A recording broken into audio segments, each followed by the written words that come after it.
Hemos terminado. No, seguimos con la inmunidad innata. Nos corresponde referirnos a la respuesta inflamatoria como parte de la inmunidad innata. A modo de recordar, como parte de lo que hemos hecho en el examen, les recuerdo que hay dos ramas del sistema inmunitario. La inmunidad innata, que todos lo tenemos, es inmediata, no tiene memoria, ¿sí? No tiene memoria. Y la otra rama es la inmunidad adaptativa, llamada también adquirida. Tiene memoria, es tardía, tarda en generarse este tipo de inmunidad. Y es efectiva solo cuando hay un segundo contacto con el antígeno. Si no, no es efectiva. Existe una permanente relación entre la inmunidad innata y la inmunidad adquirida. La inmunidad innata, con todos sus componentes, las barreras físicas, químicas, biológicas, las proteínas del sistema de complemento, las células presentes y que no tienen memoria, los fagocitos, etcétera, que actúan contra el antígeno. Y una vez que ha tenido contacto, sobre todo las células presentadoras de antígeno, con los linfocitos B y D, se produce la inmunidad adquirida, en donde participan sobre todo los linfocitos B con la producción de anticuerpos y los T produciendo linfocitos citotóxicos y también linfocitos cooperadores. Les recuerdo que existe una permanente combinación entre los antígenos y los anticuerpos. Los anticuerpos se unen a los determinantes antigénicos de los antígenos, que se denominan estos determinantes también epítopes o epítopos. Se unen a estos y forman el complejo antígeno-anticuerpo. En algunas ocasiones, cuando el sistema de complemento no elimina este complejo antígeno-anticuerpo y estos se quedan depositados en algunos tejidos y órganos, estos son los responsables de producir patologías autoinmunes, como el lupus eritematoso, por ejemplo, el sistémico. ¿Quién participa en la eliminación, sobre todo, de este complejo antígeno-anticuerpo? Es el sistema de complemento con las proteínas que participan en el proceso de citotoxicidad. Las proteínas del sistema de complemento 5, 6, 7, 8 y 9, hemos referido. Las células que participan en el sistema inmunitario, las inmunocompetentes, las de la serie mieloide que no desarrollan memoria y las de la serie linfoide que sí desarrollan memoria.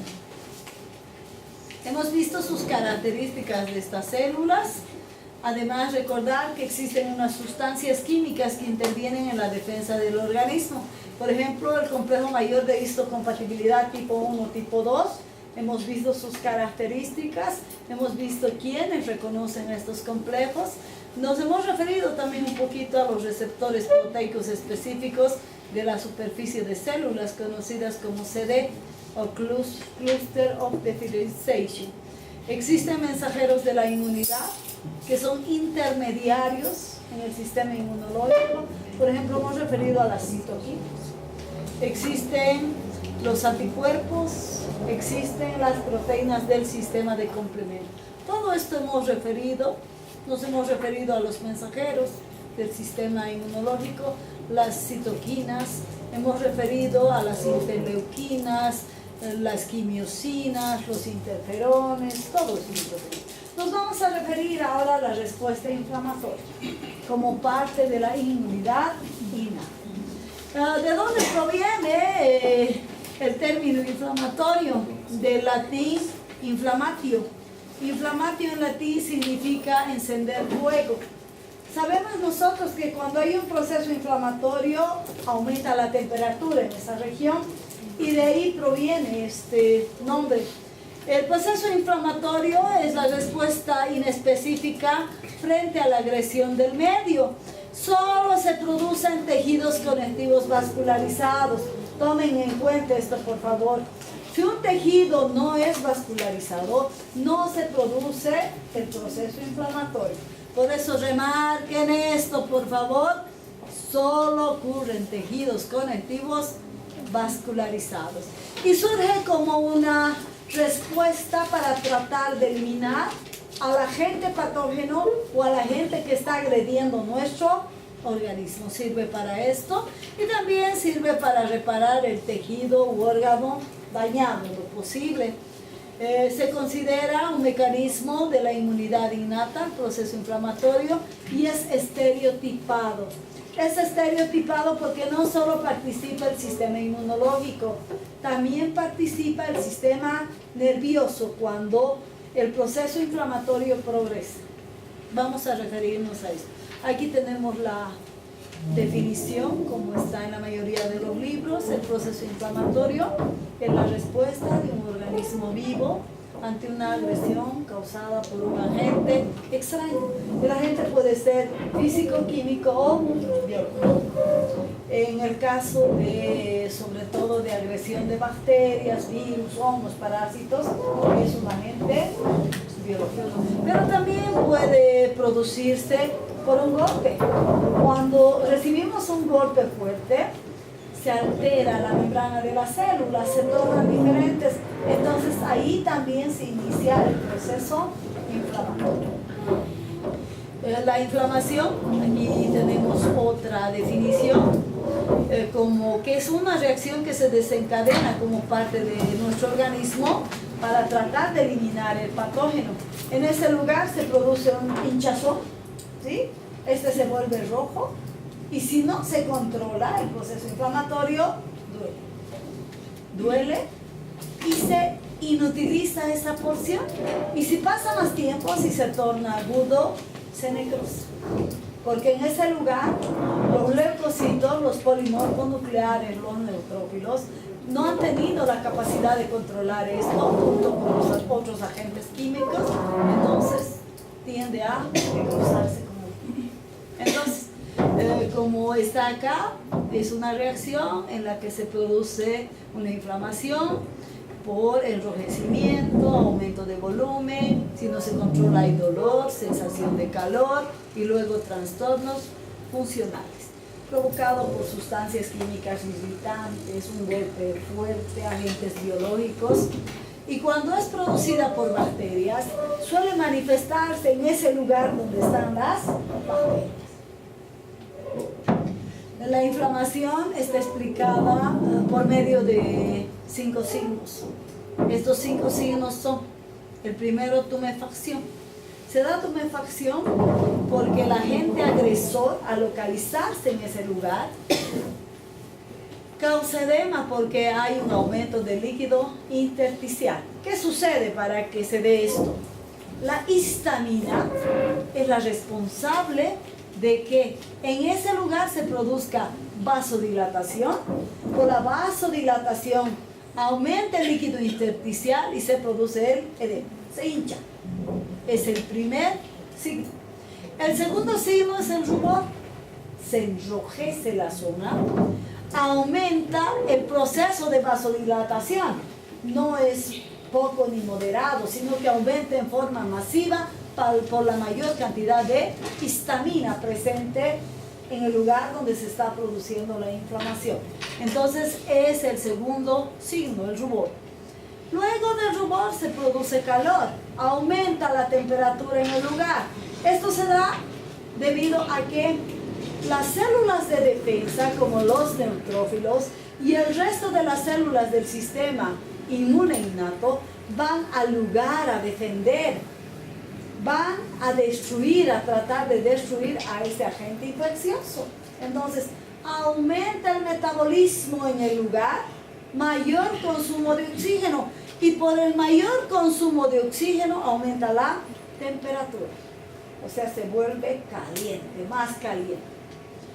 En estos 3 signos participa la inmunidad, el sistema inmunológico. Todavía no participa el sistema neurológico.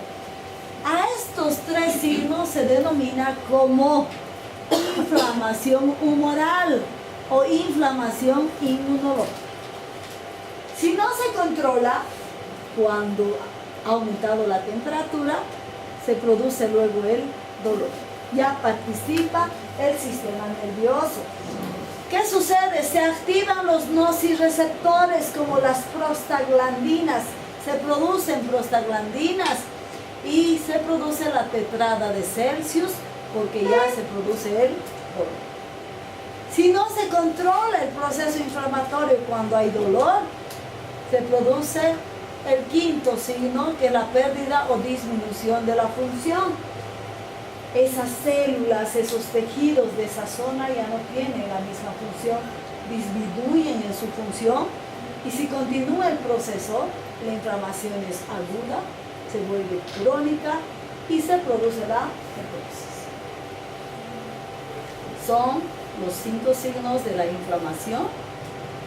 Hay que mencionar además que por la gran vasodilatación de los vasos sanguíneos, la apertura de poros, se produce el aumento de volumen, la temperatura, y cuando participa el sistema nervioso, cuando se ha producido el dolor, sobre todo por la liberación de neurotransmisores, aumenta la inflamación, lo que se denomina inflamación neurógena. Algunos neurotransmisores, neuromoduladores aumentan. Por ejemplo, la calcitonina G-related peptide, que se abrevia como CGRP, esta aumenta, este compuesto aumenta la NK-A, que es la neuroquina A, y también aumenta la sustancia P. Aumentan las prostaglandinas y se produce el dolor. Además hay que mencionar lo que hace un momento dije, cuando solo en ese proceso inflamatorio participan los componentes del sistema inmunológico sin que haya dolor, a esto se denomina inflamación humoral o inflamación inmunológica. Aquí podemos apreciar estos signos de la inflamación cuando un agente infeccioso como una bacteria ha penetrado, o sea, ha atravesado las barreras primarias. En el caso de una astilla, cuando una astilla penetra la piel, por ejemplo, esta introduce bacterias, introduce microorganismos. Y en los capilares sanguíneos se va a producir ese proceso de vasodilatación porque aumenta y hay presencia de histamina. Se va a acumular en ese lugar el líquido y las células van a ir a defender. Se van a eliminar los agentes pirógenos como la interleuquina 6, por ejemplo, y se va a producir el edema, el enrojecimiento. Aquí podemos apreciar la inflamación humoral, llamada también inflamación inmunológica, cuando no hay dolor. En este esquema podemos apreciar que el proceso inflamatorio se inicia cuando la respuesta inmune innata actúa con sus barreras secundarias. Este esquema ya lo hemos visto en el tema 2. Podemos apreciar acá cuando un agente infeccioso atraviesa las barreras primarias. Entonces, se activa la respuesta inmune innata con las células como los macrófagos, las natural killer, las proteínas del sistema de complemento, e inmediatamente también se activa el proceso inflamatorio como parte de la inmunidad innata. Y lo que ya vimos, cuando las células presentadoras de antígeno engullen ese antígeno, estas se dirigen a los ganglios linfáticos. En los ganglios linfáticos presentan el antígeno a los linfocitos T y a los linfocitos B. Una vez que en los ganglios linfáticos se han presentado estos antígenos, los linfocitos B se dirigen hacia la médula ósea y ahí se generan los anticuerpos. Ahí se maduran los linfocitos B, se transforman en células plasmáticas y generan anticuerpos con memoria. Y los linfocitos T, que ya han recibido esa memoria inmunológica por medio del complejo mayor de histocompatibilidad y por acción de la célula presentadora de antígeno, se dirigen fundamentalmente al timo, en el lugar donde aprenden a diferenciar lo propio de lo extraño. Ahí maduran, ahí se clonan fundamentalmente. Y de ahí salen los linfocitos TCD8 asesinos, salen los linfocitos TCD4 helper, etc. ¿Sí? Y estos ya eliminan el patógeno en un segundo contacto.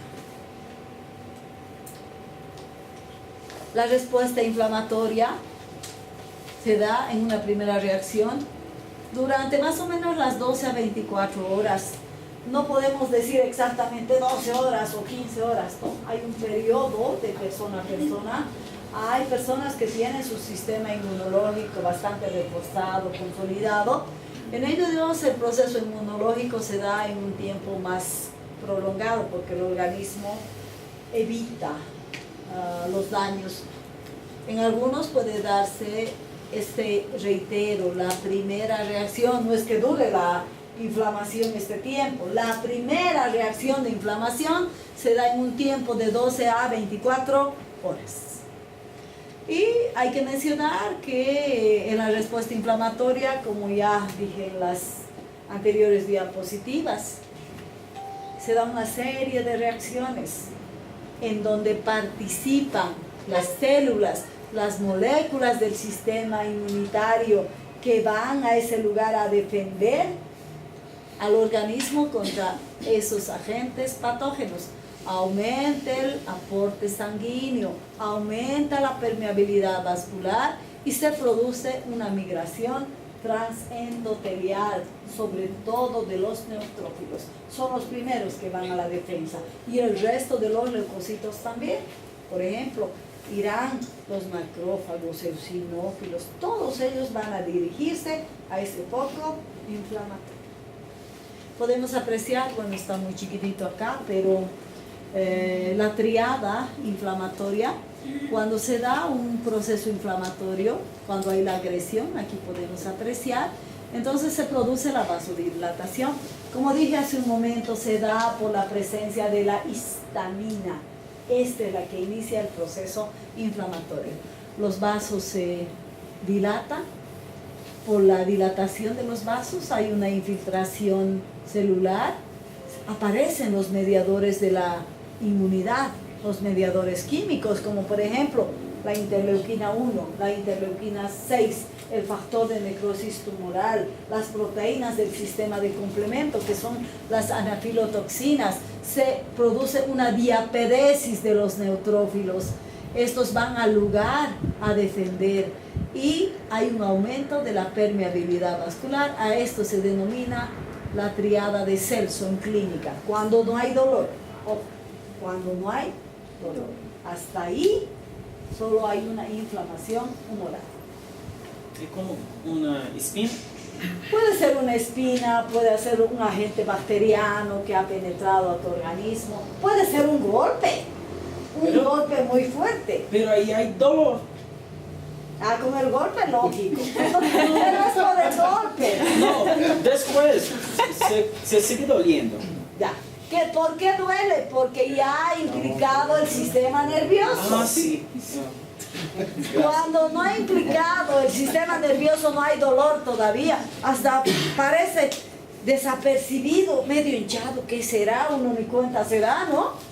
Cuando empieza a doler recién uno ya, algo está pasando aquí, ¿o no? Claro. La picadura de mosquito, el mosquito nos pica y penetra el veneno, ¿no es cierto? Compuestos químicos, por ejemplo, el ácido metanoico, el ácido fórmico, el ácido propanoico, son ácidos que nos penetra el mosquito. Pero bueno, tampoco el mosquito será, pues, que esté esterilizado, ¿no? En sus patitas debe llevar algunos microorganismos y también nos infecta por eso, ¿no? Y cuando nos rascamos, peor. Claro, vamos a infectar más. ¿Cuáles son los elementos del proceso inflamatorio? Esto no deben olvidar, es fácil de hacer preguntas. ¿Sí? Existen mediadores químicos y células. Entre los mediadores químicos tenemos factores plasmáticos, mediadores solubles. Entre los factores plasmáticos tenemos a las proteínas del sistema de complemento. Tenemos al sistema de activación por contacto, son las quimiosinas que liberan los leucocitos. Tenemos sistema de quininas que liberan también los leucocitos.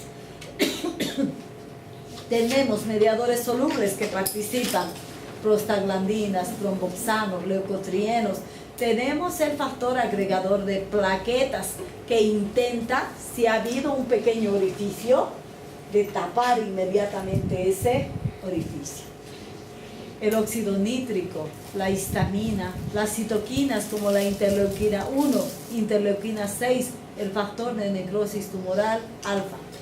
Y algunas quimiosinas también, el factor, la interleuquina 8, esto cuando ya la inflamación es aguda, ahí participa.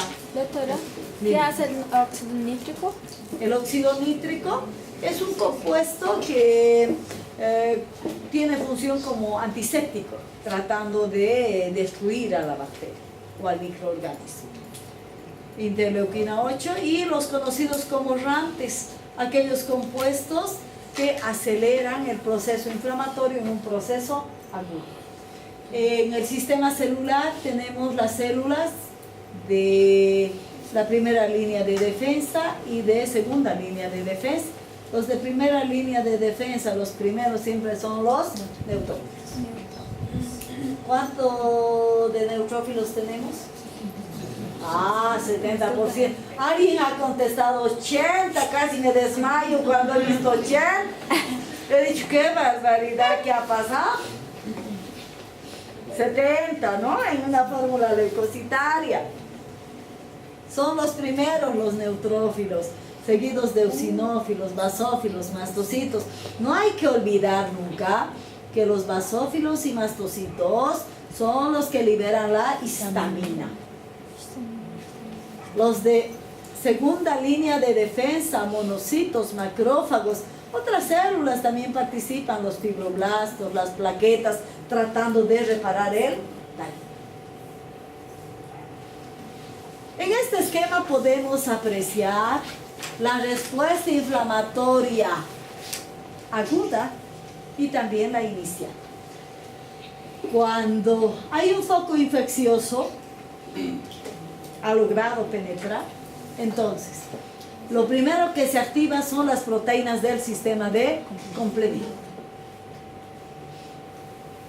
Van a actuar las proteínas C3b, C3bi, como opsoninas. Opsonizan a esa bacteria, la hacen agradable para que los macrófagos los engullan y los destruyan. Luego, las proteínas del sistema de complemento C3a, C5a actúan como anafilotoxinas y también como quimioatractantes. Actúan como anafilotoxinas porque activan a los mastocitos y a quienes más, a los basófilos, ¿no? Activan a los mastocitos y a los basófilos para que estos liberen histamina e inicien el proceso de inflamación, provoquen la vasodilatación. A su vez, estas proteínas del sistema de complemento C3a, C5a actúan como quimioatractantes. Son compuestos que atraen a ese lugar a los neutrófilos. Y los neutrófilos por diapédesis van a formar poros, van a atravesar cualquier membrana para ir a destruir a ese agente infeccioso. Por otra vía, ese foco infeccioso, esos agentes bacterianos pueden ser engullidos por células presentadoras de antígeno. Estas células presentadoras de antígeno van a liberar las citoquinas, van a liberar interleuquina 1, interleuquina 6, interleuquina 8, factor de necrosis tumoral. Y estas citoquinas van a aumentar las moléculas de adhesión, van a aumentar la permeabilidad vascular y van a producir una respuesta de fase aguda, donde además de participar la interleuquina 1, 6, factor de necrosis tumoral alfa, También participa la interleuquina 8 y continúa el proceso inflamatorio a donde van a ir todas las células de defensa, los quimioatractantes, las citoquinas, etc. Y si no se controla, se va a producir la necrosis. Doctora, el factor de necrosis tumoral es como una interleuquina. El factor de necrosis tumoral es una citoquina. Es un mediador químico que aumenta en gran cantidad cuando ya se va a producir la necrosis. Ah, sí. Por eso se llama, sí, al final. Claro que aparece al inicio en el proceso inflamatorio, pero aumenta más cuando ya es la fase aguda. Cuando no tiene, para que ya se deteriore el tejido y para que salga. Para que se necrose. Cuando no tiene más ninguno de estos. Va a seguir habiendo todo, pero se produce más cantidad de factor de necrosis tumoral, por eso se llama factor de necrosis tumoral, necrosa, el proceso inflamatorio. Y por otra ruta podemos apreciar también que las natural killers tratan de destruir a ellos. También las células dendríticas las engullen para presentar a este antígeno a los linfocitos B, a los linfocitos T. Eso en relación a la inflamación. ¿Quedó claro? Sí. Bueno, me voy a... Dime. ¿En qué momento se crean los PUS? La pus. Sí. Cuando no se ha controlado el proceso infeccioso, está en la fase aguda, aumentan los pirógenos y los compuestos llamados piógenos. Aumentan unos leucocitos que se llaman piógenos y ahí se produce la pus. Cuando el proceso ya es agudo. Vamos a referirnos a los receptores de las células del sistema inmunológico, así como una breve aclaración nada más. Las células del sistema inmunológico en su membrana celular tienen receptores, unos denominados los receptores TOL, que se abrevian como TLRS, los receptores TOL. Estos receptores se encuentran en la membrana celular de las células del sistema inmunológico que no tienen memoria. Y hay otros receptores de la membrana de las células del sistema inmunológico llamados CD, que sí tienen la capacidad de internalizar las características del antígeno para generar memoria. Entonces, me voy a referir al sistema inmune innato, TLRS, que está formado por los receptores. Bueno, ya no quiere funcionar esto. ¿Qué le ha pasado? Estos receptores TOL. Bueno, a ver. Un minutito. Yo creo que terminaré rápido. Cuidado, está allí esto. Como decía, las células del sistema inmunológico tienen receptores. Receptores con los cuales reconocen a los antígenos. Y un tipo de estos receptores son los receptores tipo TOL.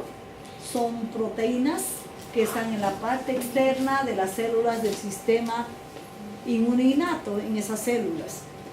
Existen 11 estudiados de estos receptores TOL. Algunos reconocen aquellos antígenos que tienen en su membrana celular glucoproteínas. Otros reconocen aquellos que tienen en su membrana celular proteoglucanos, lipoproteínas, peptidoglucanos, etc. Hay un receptor TOL para cada tipo de antígeno que está regido por un patrón molecular. Ustedes han debido ver en histología, existen diferentes tipos de células, especialmente entre los microorganismos. Algunos microorganismos, por ejemplo, las bacterias gram positivas tienen un tipo de compuesto en su membrana celular. Las gram negativas tienen otro tipo de compuesto en su membrana celular. Los bacilos tienen otro tipo de compuestos en su membrana celular. Y para cada uno de estos antígenos existe un receptor TOL que lo reconoce. Bueno, aquí tenemos una tablita. Voy a detallar un poco más cuando me refiero a los PAMPs. Ahora solo estoy mencionando estos receptores. A ver, aquí vamos. En la inmunidad innata, en las células especialmente de la inmunidad innata, como dije, hay receptores transmembrana, son los TOLs. Estos, para reconocer a los antígenos, se asocian a ciertos patrones moleculares de los microorganismos, y esos patrones moleculares de los microorganismos se llaman PAMPs. Y esto tienen que saber, son abreviaciones que ya vienen en los libros de inmunología. Los antígenos tienen sus PAMPs, con los que actúan estos receptores de membrana. Los de la inmunidad innata, hemos visto, no tienen memoria. Las células de la inmunidad innata tienen que procesar a través de los linfocitos TI. Hay otros tipos de receptores, los receptores llamados también CDs o DC. Estos receptores CLR o receptores CD se encuentran en la membrana celular de las células del sistema inmunológico que tienen memoria. Entonces, para resumir, en las células del sistema inmunológico hay dos tipos de receptores, los TOL y estos CLR, que se abrevian también como CD o DC. Estos TOL, estos TLR, están en la membrana celular o en la parte transmembrana de las células que no tienen memoria, de las células de la inmunidad innata. En cambio, estos CDs o DCs, que se los abrevia también como CLR, están en las células que sí pueden desarrollar memoria. Estos receptores TOLs, la reacción la producen solo en la transmembrana.